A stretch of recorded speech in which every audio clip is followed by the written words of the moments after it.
नमस्कार, जय हिंद, सत श्री अकाल। कैसे हैं आप लोग? आई होप कि आप सभी लोग बहुत अच्छे होंगे और पढ़ रहे होंगे और रिवीजन करते रहे होंगे।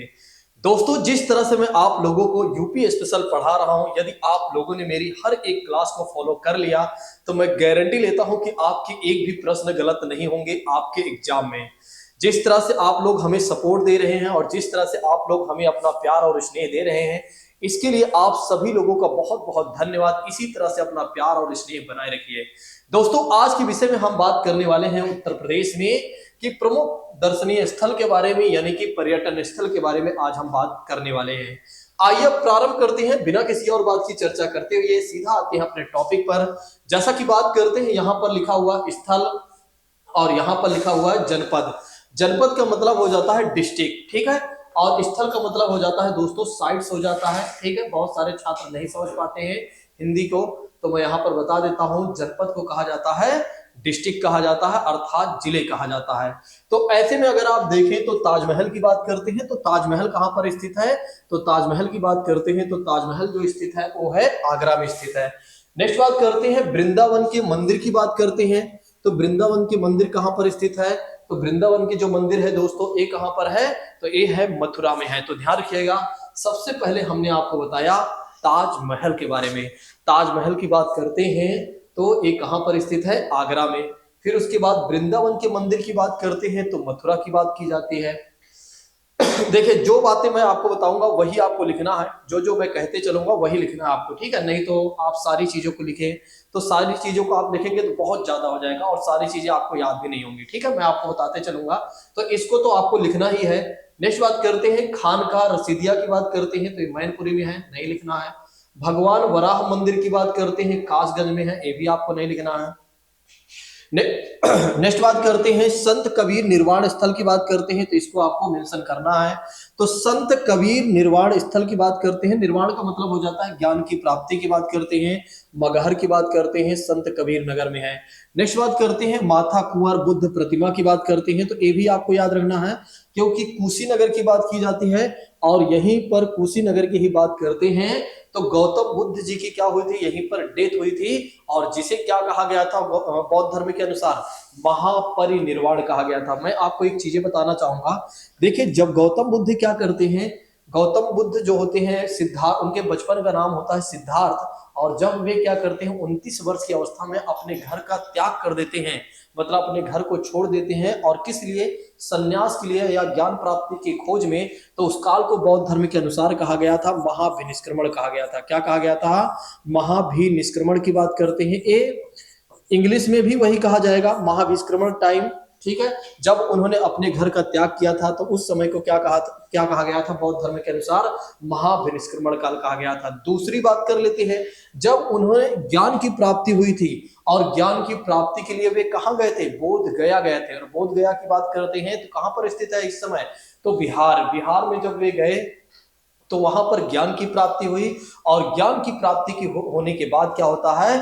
उत्तर प्रदेश का एक जिला है वाराणसी, और वाराणसी में है सारनाथ, वहीं पर आ जाते हैं गौतम बुद्ध जी।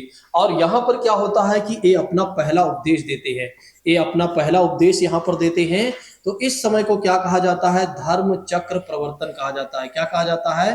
तो धर्म चक्र प्रवर्तन की बात करते हैं तो इस समय के काल को क्या कहा गया? धर्म चक्र प्रवर्तन कहा गया।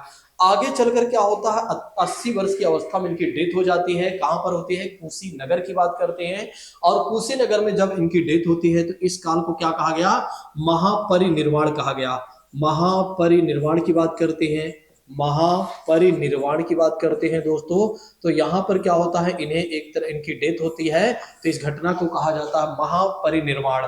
और यहीं पर इनकी मूर्ति बनी हुई है, प्रतिमा मतलब हो जाता है इनकी स्कल्पचर की बात करते हैं, ठीक है। तो ये बातें आप जरूर ध्यान रखिएगा, भूलिएगा नहीं। यहाँ मैंने इसलिए थोड़ा सा समय लिया ताकि आपको चीजें याद हो सके और यहां से अगर क्वेश्चन पूछा जाए तो आपसे गलत ना हो।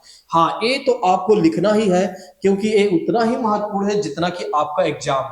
यहां से पूछा जाता है कि दशा अवतार मंदिर कहां पर है? दशावतार मंदिर कहां पर स्थित है?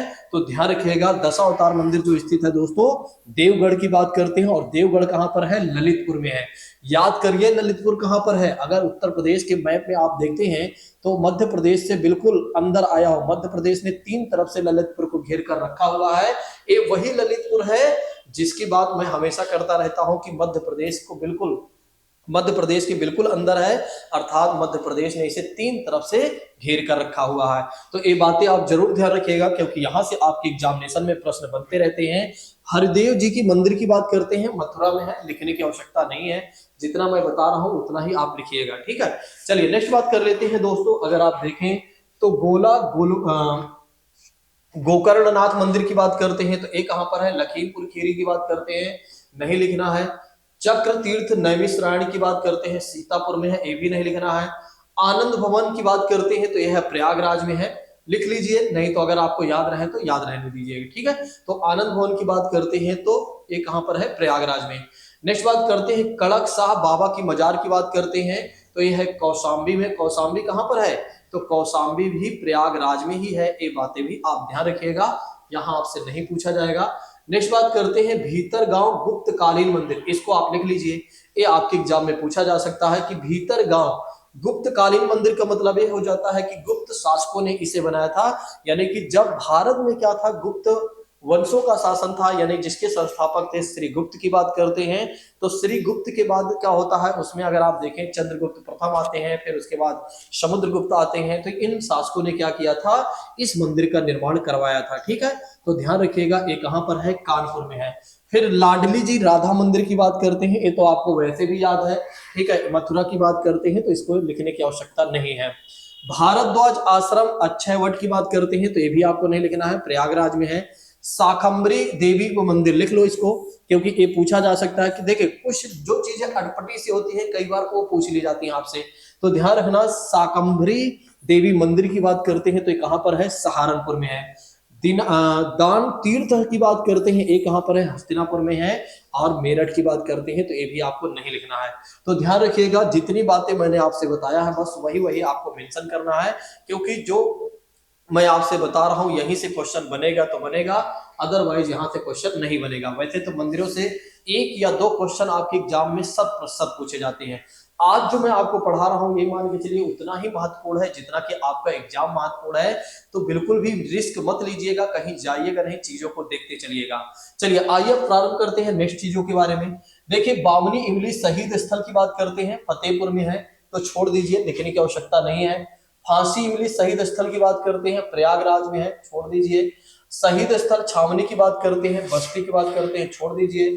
कनक भवन की बात करते हैं, अयोध्या, लिख लीजिए कनक भवन, क्योंकि इस समय क्या है? अयोध्या ज्यादा चर्चा में बना हुआ है, तो क्वेश्चन पूछा जा सकता है। तो कनक भवन को आप लिख लीजिए, कनक भवन को आप लिख लीजिए। तो कनक भवन की बात करते हैं दोस्तों, तो कनक भवन की बात करते हैं तो कहां पर स्थित है? तो अयोध्या में है। नेक्स्ट बात करते हैं सप्त मातृका की प्रतिमा की बात करते हैं, कन्नौज में है, तो इसको आपको नहीं लिखना है, ठीक है। तो बस इसको लिख लीजिए, इसमें कनक भवन की बात करते हैं क्योंकि अयोध्या इस समय ज्यादा चर्चा में बना हुआ है। नेक्स्ट बात करते हैं झारखंडेश्वर मंदिर की बात करते हैं, तो हापुड़ में है। व्यास टीला नरसिंह टीला की बात करते हैं, छोड़ दीजिए, जालौन में है। विंध्यवासिनी मंदिर की बात करते हैं, मिर्जापुर की बात करते हैं। लोधेश्वर मंदिर की बात करते हैं, बाराबंकी में। भृगु मंदिर की बात करते हैं तो बलिया में है, ठीक है। तो बस ज्यादा नहीं, जो जो मैं बता रहा हूं वही वही आप लिखते चलिए, ताकि वो चीजें आपको याद भी हो जाए और यहीं से क्वेश्चन पूछे ही जाएंगे जो मैं आपसे बता रहा हूं।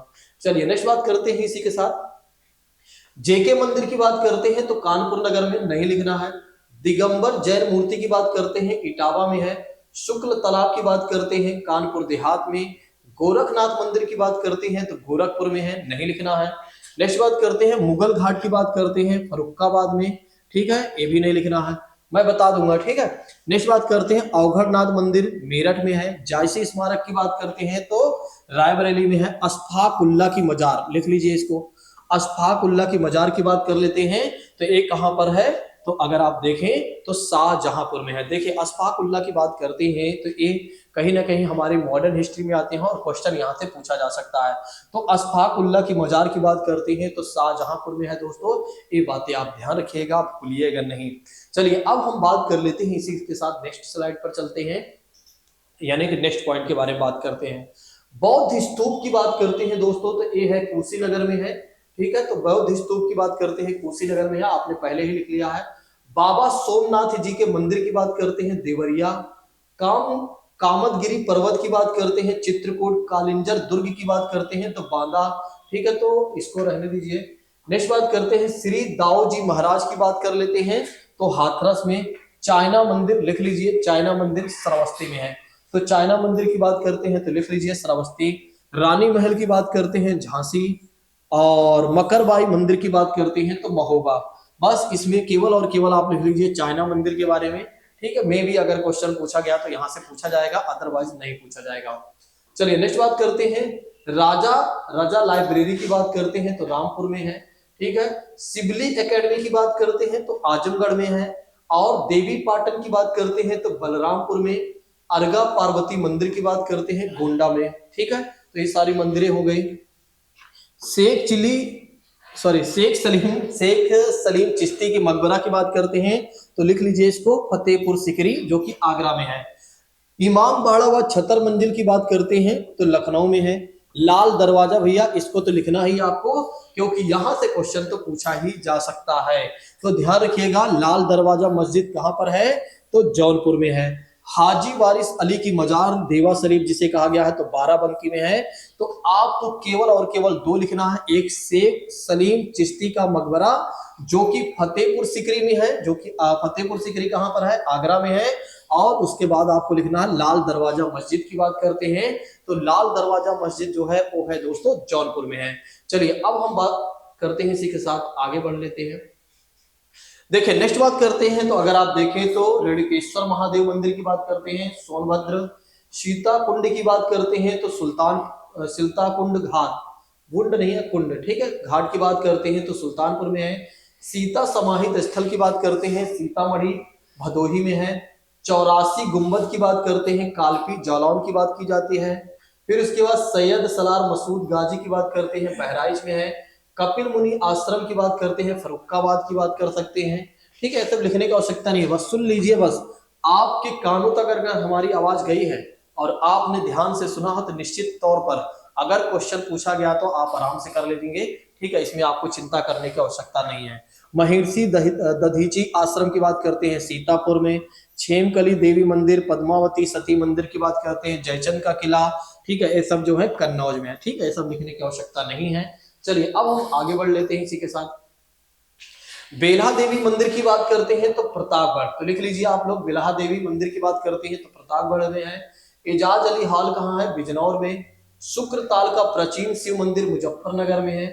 भरत कुंड की बात करते हैं तो भरत कुंड कहां पर है, तो लिख लीजिए भरत कुंड की बात करते हैं तो अयोध्या में। तो अयोध्या वाली जितनी भी बातें हैं उनको आप लिखते इसलिए चलिए क्योंकि आप जानते हैं कि अयोध्या इस समय चर्चा में बना हुआ है, तो यहां से एक दो क्वेश्चन आपके एग्जामिनेशन में पूछे ही जा सकते हैं। नेक्स्ट बात करते हैं सैयद महमूद शाह की बात करते हैं अशरफ जहांगीर की दरगाह की बात करते हैं तो अंबेडकर नगर में है। सैयद शाह अब्दुल और रज्जाक की दरगाह की बात करते हैं तो बाराबंकी में है। तो ये बातें आप जरूर ध्यान रखिएगा, भूलिएगा नहीं। बस दो तीन बातें याद रख लीजिए जितनी बातें मैं आपको बता रहा हूं। जैसा कि बात करते हैं, मैंने आपको बताया कि भरत कुंड आपको याद रखना है और बेला देवी के मंदिर की बात करते हैं प्रतापगढ़ याद रखिएगा। अब हम बात कर लेते हैं धाना शहीदपुर स्मारक की बात करते हैं चंदौली। लॉर्ड कार्नवालिस का मकबरा की बात करते हैं गाजीपुर में है। श्री सनातन धर्म मंदिर की बात करते हैं गौतम बुद्ध। देवकली मंदिर की बात करते हैं औरैया। महर्षि दुर्वासा का आश्रम की बात कर लेते हैं तो प्रयागराज में है। फिर मुक्तेश्वर की बात करते हैं मंदिर बाराबंकी में है। सलामत शाह की मजार की बात करते हैं बाराबंकी। राज राजेश्वरी की बात करते हैं तो ये कहां पर है, उन्नाव। देखिए जितने भी मंदिर से संबंधित चीजें थी वे सारी चीजें मैंने आपको बता दिया। अर्थात कहने का मतलब ये है चाहे मंदिर की बात करें या मजार की बात करें, अब अगर यहां से कोई क्वेश्चन बना तो आपका तो गलत नहीं हो सकता है, इस बात की मैं दावा करता हूं। क्योंकि आप सोचिए कि इससे बाहर कुछ है ही नहीं। जब इससे बाहर नहीं है तो मंदिरों या मजारों से आपसे क्वेश्चन पूछा गया, मस्जिदों से क्वेश्चन पूछा गया, तो आप आराम से सही कर ले जाएंगे क्योंकि मैंने सारी बातें आपको बता दिया है। विक्टोरिया हॉल की बात करते हैं घंटा घर हरदोई में है। यज्ञशाला बागपत में है तो लिख लीजिए यज्ञशाला। ठीक है, क्योंकि थोड़ा सा कठिन शब्द लग रहा है। दाऊ जी की मंदिर की बात करते हैं, मथुरा में है। तुलसी स्मारक, ये भी लिख लीजिए आप, बांदा में है। तुलसी स्मारक आपको लिखना है। यज्ञशाला की बात करते हैं, इसको लिखना है, क्योंकि ये जो है ये आपसे पूछा जा सकता है। तो यज्ञशाला की बात करते हैं, बागपत में है। तुलसी स्मारक की बात करते हैं तो बांदा में है। दोस्तों अगर आप देखें तो आज के विषय में जो हमारी चर्चाएं हुई हैं, उत्तर प्रदेश में प्रमुख दर्शनीय स्थल के बारे में हमने बात किया, दर्शनीय स्थल के बारे में अर्थात पर्यटन स्थल के बारे में आज हमने बात किया हुआ है। जैसा कि बात करते हैं, अब हम अगली क्लास में बात करने वाले हैं कि उत्तर प्रदेश के नगरों तथा जनपदों के उपनाम के बारे में हम बात करने वाले हैं। दोस्तों हम मिलते हैं अपने इस क्लास में। Thank you so much. जय हिंद दोस्तों, take care all of you.